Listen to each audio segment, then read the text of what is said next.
And we are back with another interview on Crowning Convos with me, Queen K. I got my girl, Miss Sassy Red. How you doing, love? Doing delicious. I can't complain. Delicious and nutritious. I love that. Yes, ma'am. I'm so excited to have her with us. So, for those of you who don't know who she is, I mean, at this point, I mean, where you been at? Because this is my girl. But anyway, so Miss Sassy Red, she is be on the Instagram, the Tickety Talk, and of course, tag a streaming platform. She's an amazing person, great conversationalist. Anytime I tend to tap into your stream, I call it the Sassy Red Show because you never know what you're going to get in there. It's going to be a good time, though. It's going to be a good time.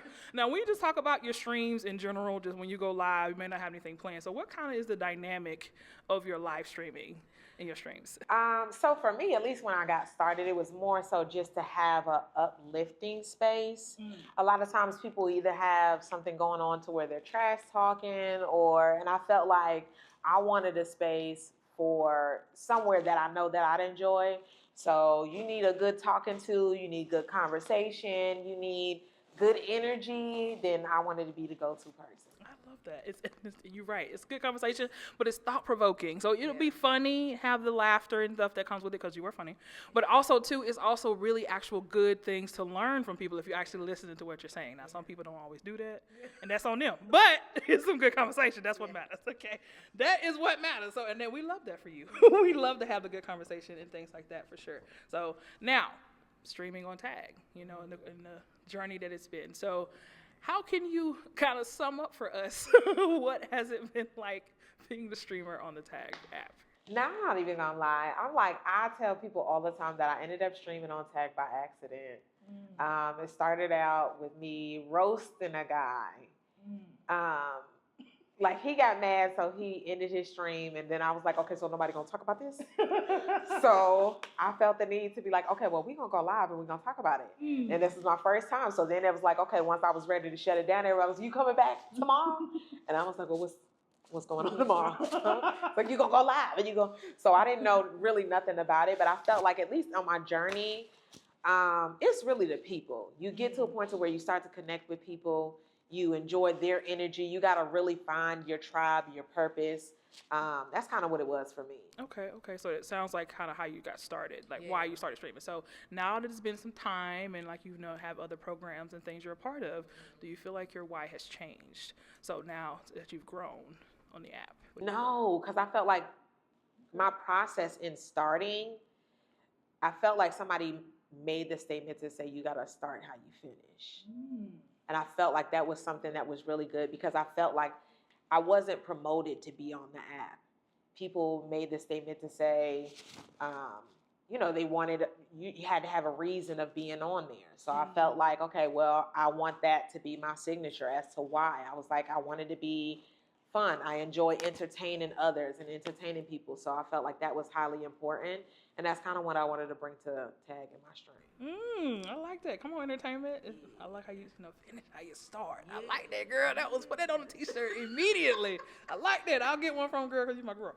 But alrighty then. So as you can see, great laughs. We love her. So obviously too, I want to ask you this too. So when did you first realize your voice had influence in the live space? So when did you really, and like you said, I know you said you started off roasting somebody, then they were like, oh, come back. But then like once you did that though, did you kind of click after the fact? Was it during that moment? What was that moment like for you? It kind of happened after, and I felt like it's a, I don't know, I don't want to say like it's like a sad moment, but sometimes it takes other people to see something in you to feel like, hey, I got something going on.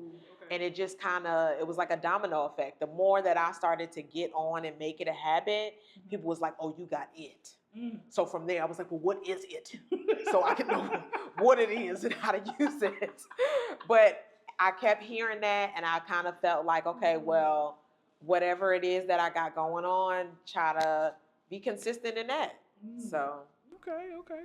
And then, so once you kind of realized that was like you had the influence that you're looking for, you know, kind of how did that feel? What was that kind of moment like for you? Once you said, you know what, this is my influence. Hello, hi, I like this. And you said people were telling you these things. So now that you got kind of the validation behind that and things like that, so I mean, what did you kind of do with that? Did you just say, well, I hear what you're saying, or did you like believe it at first, or you were just like, I hear what you're saying, but I don't think yet. Did it kind of convince you after a while? It wasn't something that I really felt like it was something that I had to like seek for because they just kept saying, you got it.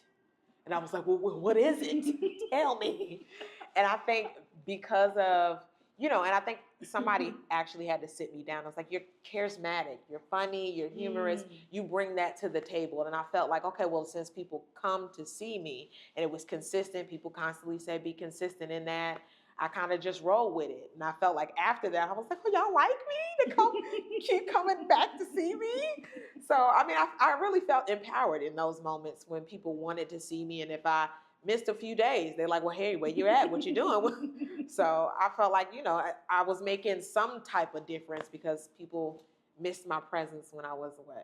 It feels so good, doesn't it? When somebody like, girl, let me hit you, call, hits a girl, hey, you ain't posted in a while. I ain't seen you live in a while. You okay? You breathing? Okay. It feels good. It makes you feel like you're doing something. So I really, really love that for sure. So next question I have for you is, who in your life has helped you polish your crown when it feels heavy? So when that crown feels heavy, maybe a lot of things going on, who do you feel you can kind of go to in your life and help you through that? Like in life or on tag? I want both. Let's start with life first, and then let's go to tag. Yeah. Okay, so I don't want to get real churchy. Okay. But, I'm really deep into being self-aware, self-reflecting. I really feel like even when it comes down to being on tag, you need that time away to recharge. You know what I mean? I think people get to a point to where they give themselves and they give their energy so much to being on tag to where, even in your downtimes, like you're not always going to feel like it. You're not always going to feel upbeat. So sometimes I'm like, I just reserve that energy and then reserve that space just for me and God to speak into what is it that I need to be doing? What are my future plans? To kind of just step away from that. Or, my social circle. To keep me grounded, to keep me, keep me humble sometimes. I definitely feel like that's necessary in those moments. Come on, humility is a huge thing. I love that you said that because sometimes, getting on this platform in general, of course, on tag, people feel like, oh, I'm doing so well on here. And this is kind of maybe could be the first thing I've done well on. Now I feel like I'm a celebrity. Now if I go out here outside of this tag app, though, and go to the Madison Square Garden and get these tickets, full price. Like, this is how that's going to work. So humility is such an important thing for sure. So I love that you shared that for sure. Thank you for sharing that. So my next question that I have for you is, okay, what boundaries or routines help you protect your peace with being public? Because again, we love you. We love to see you, in these shenanigans, because you're going to shenan once, you're going to shenan again. And I love it. Okay, so what is that like? So when you're not on, or even when you are on, things like that. So how do you do that? How do you have what boundaries you have? I think, like I said, as the community, you know what I mean? You get around certain people to where I feel like, even though I think with being on tag, I'm like, at some point you need to gravitate to somebody. And I'm like, for me, it was important. Like I said, just like I created this space for others, I also wanted to venture out and meet those people. So I was like, okay, well, if Queen K on, I'm like, okay, well, we're going to get a good laugh. I know she's going to give me some good content. I know that's where I'm choosing to go. So I kind of feel like in those areas and people that I visited, at least within their streams, that's who I'd go to get my energy back, to get, you know what I'm saying? To, just to carry on and provide that good energy to other people. Love that. Now, I'm just thinking back into those moments you've had in your streams, because we're talking about protecting your peace, and that comes with the people who come in here trying to knock stuff over, and then you have to address with that. So so how do you handle that? So think about a situation or a time where you were live, whether it be during a show or just being you, right? And then next thing you know, someone's trying to come in and maybe get into your business a little bit too much, even outside of, who off of the app. So how do you handle that when that happens or come up? Well, on the internet, we like to block the folks, okay? Because no means no, all right? In real life, I don't really have that issue because I really stay, I stay to myself until I'm not. Like when I want to be bothered, then I feel like I entertain those people. When I don't, I'm like, I shut down. I feel like solitude is important.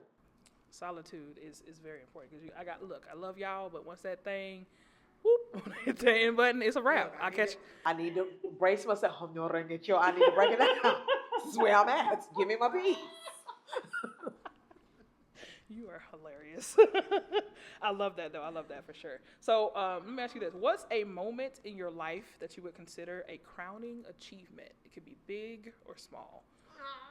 And it could be recent. It could be down the road. What was a moment like that for you? Anything you want to share? So I'm not even gonna hold you. I feel like meeting ATL Quell was major for me being on tag because I don't feel like he was just somebody that I felt like was cool.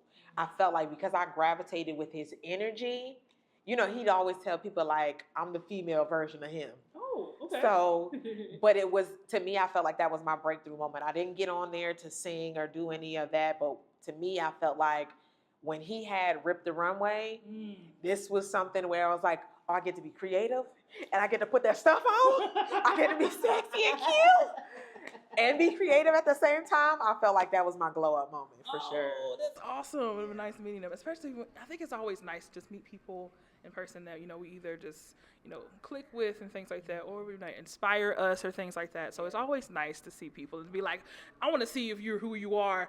You know what I'm saying? What the difference is. Because sometimes that happens, right? You'll meet someone and you'll be like, okay, you know, who you was on here, we here, but then when we get off here, you're like, okay, who is this? Who are you? Exactly.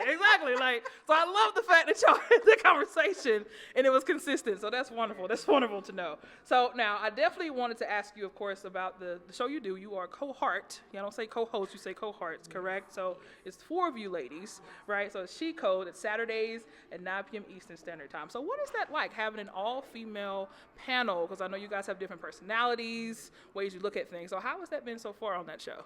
I enjoy it simply because I think me growing up, I looked at like Sex in the City, I looked at Girlfriends, and I was like, "Ooh, I want that." Where we can get that at. So once we, you know, and I've done other shows prior too, but it was just because I usually do topics anyway.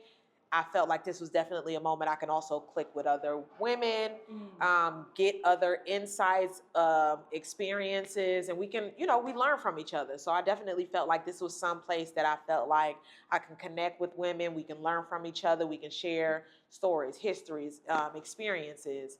So I definitely feel like in the process, it's very enlightening. I love that. It's great conversation for sure.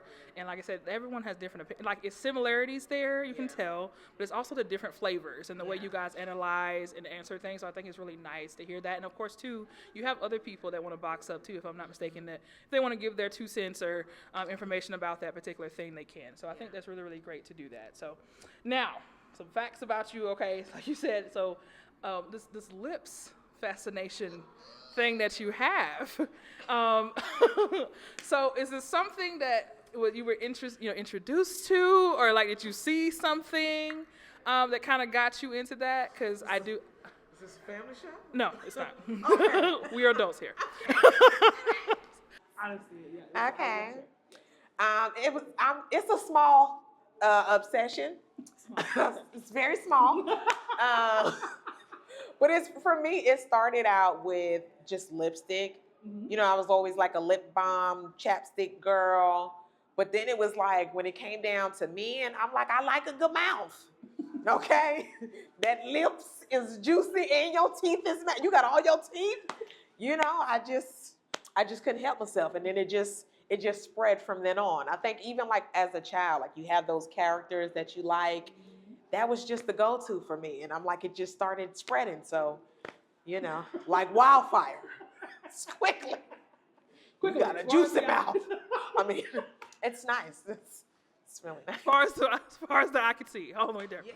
It's okay. There's nothing wrong. I mean, we all have our things we like. I just always thought, and it's funny because, you know, when I think about your name, I always think about the lips, and that's how I know it's real. And even the phone case too. You guys can't see that, by the way, but she does have the phone case as well. But again, we all have our things that we're like. I just wanted to ask kind of what stemmed from that particular thing and where you got it from. Okay. Another great thing too you like to do is helping others. Okay, so helping others. Now, from a content creator perspective, you know, so what do you try to do, or what way do you like to help others from a content creator perspective? Oh man, I feel like it's a broad spectrum, to be honest, because I think even on the forefront, people see you and they want you to be a face, and I'm like, I know I got high energy, so I'm like, listen, don't let me hold your soul unless you want me to take it over, because what we can do is have your dry energy with my extra energy. I'm gonna take it over. They're gonna think it's mine. So even I've done stuff in the forefront, I've done stuff on the back end.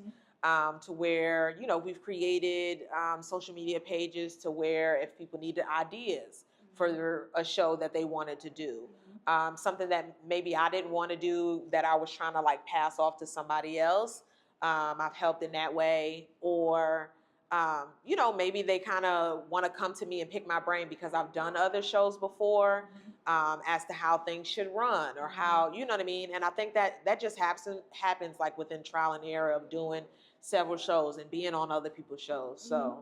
Absolutely. I love that. I love that. Now, last question, and I hate we're at time. This is so much fun.